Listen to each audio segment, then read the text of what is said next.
Paano nagsimula ang prutas na dates? Sa isang malayong kaharian, may isang prinsesa. Ang pangalan ay Tagrid.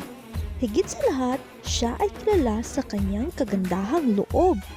Ngunit, higit sa lahat, sa kanyang pagmamahal kay Moteb. Si Moteb ay isang simpleng magsasaka. Ang kanilang pag-ibig ay pinagbabawal ng hari na ama ni Tagrid. Sa paniniwalang hindi karapat-dapat si Moteb sa kanyang anak. Isang araw, nagtagpo si Moteb at Tagrid sa ilalim ng puno ng akasya at doon binubulong nila ang pangako sa isa't isa na hindi alintana ang galit ng hari ang kanilang pagmamahalan.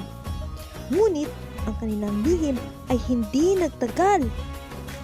Nang malaman ng hari na patuloy pa rin silang nagtagpo, nagalit ang hari at pinagbawalan si Tagrid na makalabas muli ng palasyo. Ngunit si Tagrid ay sumuway sa mahal na hari. Tumakas pa rin si Tagrid upang makipagkita kay Moteb. Nang malaman ng hari, sumabog ito sa galit at nagbalak na parusahan si Tagrid at Moteb. Isang araw, nahuli sila ng gwardiya ng palasyo. Si Moteb ay kinulong. Si Tagrid ay pinarusahan ng matinding pagkakulong. Dahil sa sobrang pagdaramdam, si Tagrid ay nagkasakit at namatay. Nang makalaya si Moteb, nabalitaan niyang patay na si Tagrid at agad na pinuntahan ang puntod ni Tagrid.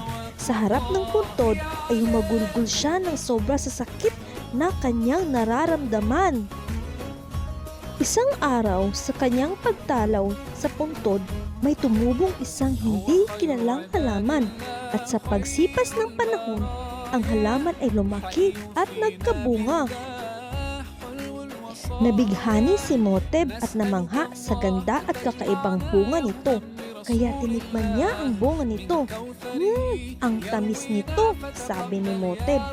At napagtanto ni Moteb na baka ito ang bunga ng kanilang pagmamahalan ni Tagrid. At sa huli, kumalat ng puno ng dates sa kaharian ng Saudi Arabia at nakilalang pangunahing prutas o pagkain ng kaharian ng Saudi Arabia. Isinulat ni Miss Heidi Naire. Narrator and graphic designs by Jerica Rivera.